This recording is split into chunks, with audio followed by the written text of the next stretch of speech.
It's going to be hard to get through this one, but I'm going to do my best. September 20th, 2025, Durango, Mexico.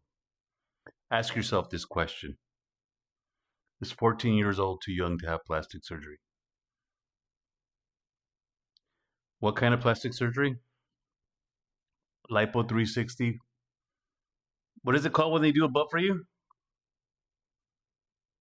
Liz? What are butts called? BBL. There. Sorry. Um, and breast implants. 14 years old. Here's the story. Here's the background. It's going to be a little bit long because it's a long story.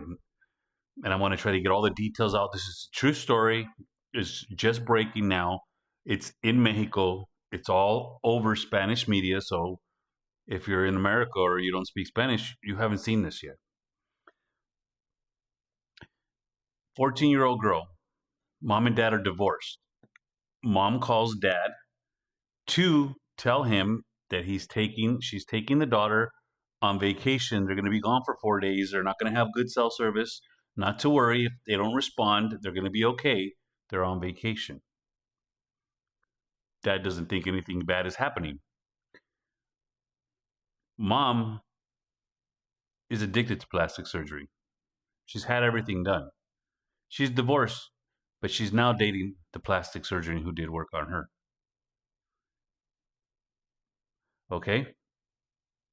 They take the 14-year-old daughter, and she's a typical tiny, petite little 14-year-old daughter. Most of you know I have two daughters myself. And they want to give her Lipo 360, a BBL, and breast. So in the middle of the process, there's complications. Something's not going right. She's not doing well. The mom finally reaches out to the dad. Again, the dad has no clue any of this is happening. It says, your daughter got a really bad case of COVID.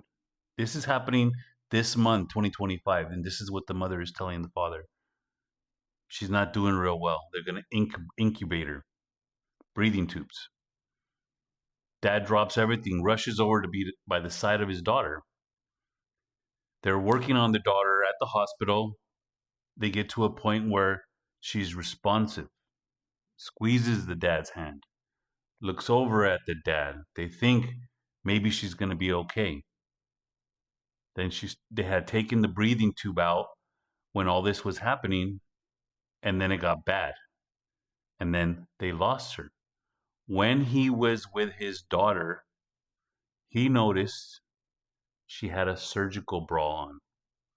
And he said to himself, that's weird. But he's losing his daughter. So it was a thought that he had, and then he moved on. So we push forward to where they're having the wake. Somebody had second thoughts, a bad feeling. Text the dad. This is somebody who worked at the hospital and told him, your little one didn't die of the C thing. She died because she was having plastic surgery. He recalled the memory of the surgical bra when he was by her side when she was passing. Didn't make a huge fuss. Asked everybody to step out. Everybody, please leave the room. Went and got his mother, his sister, and his sister-in-law, and said to them, I need witnesses. Walked back in there,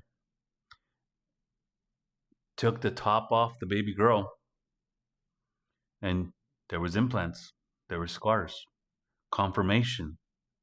They did plastic surgery on my daughter. When she was pronounced dead, within minutes, there was a death certificate that said the C word on it. That's it. Done deal. This is what happened. You're not going to guess why it all moved so fast. He asked for them to check the body to find out what the real cause of death is. And that's when it all came together.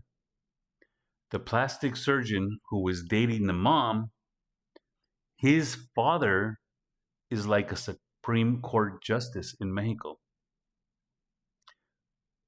When the investigation kicked off, the plastic surgeon walked in like it was a regular day. Nothing had happened, with a team of lawyers behind him. No fucks given.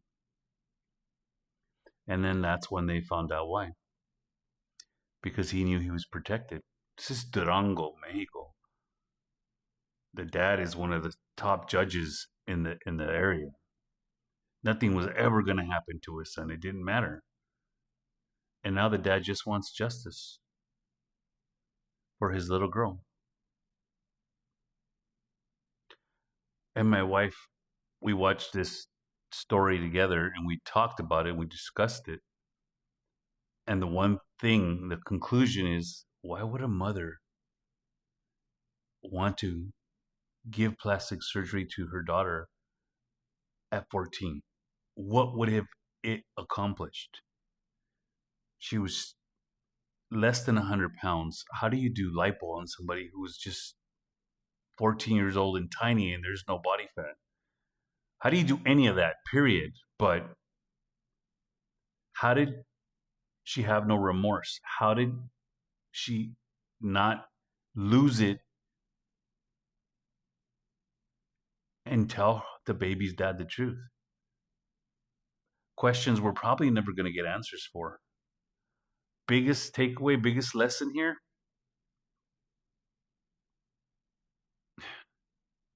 I you just never know who you can trust. They obviously had a relationship. They were married. She still chose to put it all in her hands and say, you don't deserve to know. You, as the father, don't deserve to know what just happened to your little girl. And he's probably never going to get justice because let's face it, we're talking about Mexico here, and we know the corruption that happens in that country. And then his dad sitting up there like a Supreme Court justice in Mexico. But still deserves to have a conversation. Still prayers up for her. Her name was Paloma. You remember what her last name, baby, was? Was it Marquez? She don't remember either. But and the surgeon's name is Victor. The dad's name is Victor. Um, I'm sure the story's gonna blow up. It deserves to blow up. It's being held down. Not even Mexican media is talking about it. Individuals close to the story are talking about it. This is an attempt to just bring more eyeballs to the story so that hopefully that father one day gets the justice he deserves, not only for what they did to his daughter, but what that ex-wife of his and that surgeon did to him. He's going to have to live with that for the rest of his life. Super sad story. I just felt it in my heart. I had to share it.